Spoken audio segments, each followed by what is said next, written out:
अनमोल दोस्ती। गांव के बाहरी छोर पर एक घना जंगल था और उसी जंगल के पास एक छोटा सा गांव बसा था, रामपुर। इस गांव में एक सीधा साधा लड़का रहता था जिसका नाम अर्जुन था। अर्जुन बचपन से ही बहुत शांत स्वभाव का था, लेकिन उसमें एक अनोखी थी, उसे जानवरों से बहुत लगाव था। वह पक्षियों से बातें करता, गिलहरियों को खिलाता और गांव के कुत्तों को अपने घर बुलाकर खाना खिलाता। एक अजीब मुलाकात। एक दिन जब अर्जुन जंगल की तरफ गया तो उसने झाड़ियों में कुछ हलचल महसूस की। जिज्ञासा से भरा अर्जुन धीरे धीरे आगे बढ़ा और देखा कि वहां एक घायल शेर पड़ा था। शेर दर्द से करा रहा था, उसके पंजे में एक बड़ा कांटा फंसा था। अर्जुन पहले तो घबरा गया, लेकिन फिर उसकी दयालुता डर पर हावी हो गई। वह धीरे धीरे शेर के पास गया और बहुत ही सावधानी से उसके पंजे से कांटा निकाल दिया। शेर दर्द से कराहते हुए कुछ देर अर्जुन को देखता रहा और फिर धीरे धीरे खड़ा होकर जंगल की ओर चला गया। समय बीता पर दोस्ती बची रही। समय बीतता गया। अर्जुन अब बड़ा हो चुका था। गांव में लोग उसकी बहादुरी और दयालुता की मिसालें देते थे, लेकिन अर्जुन की किस्मत शायद कुछ और ही चाहती थी। एक दिन गांव में राजा के सिपाही आए और घोषणा की कि राजा को एक नौकर की जरूरत है जो महल में काम करे। अर्जुन को जबरन पकड़कर महल ले जाया गया।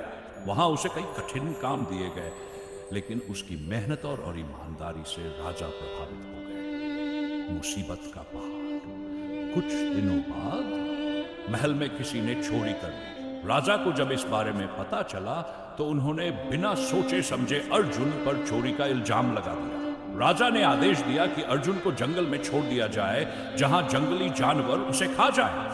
अर्जुन को एक गुफा के पास छोड़ दिया गया। वहां एक बड़ा शेर पहले से ही बैठा था।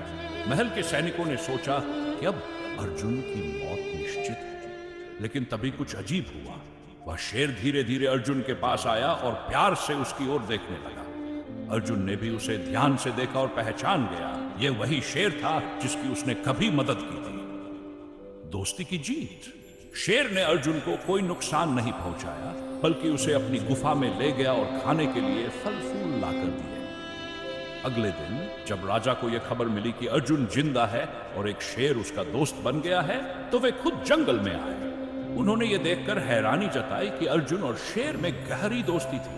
राजा को अपनी गलती का एहसास हुआ और उन्होंने अर्जुन को निर्दोष घोषित कर दिया।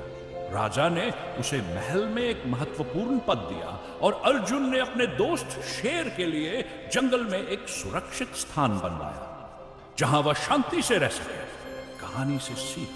इस कहानी से हमें यह सीख मिलती है कि सच्ची दोस्ती और दया कभी व्यर्थ नहीं जाती। अर्जुन की अच्छाई ने न सिर्फ उसकी जान बचाई, बल्कि उसे जब हम दूसरों की निस्वार्थ मदद करते हैं तो वह किसी न किसी रूप में हमारे पास लौटकर जरूर आती है। अगर आपको यह कहानी पसंद आई और आप ऐसी ही और भी रोचक कहानियां सुनना चाहते हैं तो हमारे चैनल S-Rule-7 को सब्सक्राइब करें, वीडियो को लाइक करें, अपने दोस्तों के साथ शेयर करें और कमेंट में बताएं कि आपको ये कहानी कैसी लगी। आपकी छोटी सी सपोर्ट हमें और बेहतरीन कहानियां लाने के लिए प्रेरित करेगी।